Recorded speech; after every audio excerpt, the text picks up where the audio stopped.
40 is when you're most likely to develop keratosis or cracks.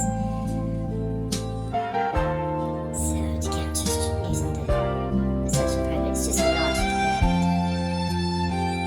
Let's see what I do now. I think I'm going to use the correct. I will in a moment. I'm going to go into that space. I was trying to avoid it. A lot of people ask why we don't use manual instruments really deep in the ear. It's because if you've had the procedure performed yourself, or you've had it done in yourself, you'll have an appreciation of how sensitive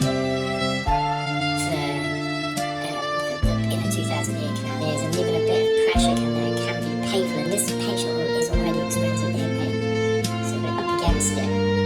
So trying to avoid it. Again, I just don't know exactly where the eardrum is, how thick is this layer, but I just prep the patient, explain you may just feel me glide in.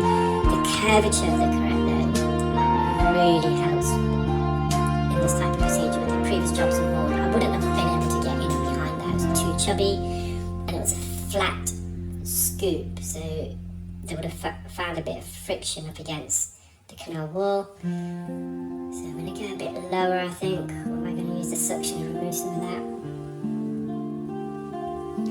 So I'm just pushing it inwards. I want to see where the eardrum is.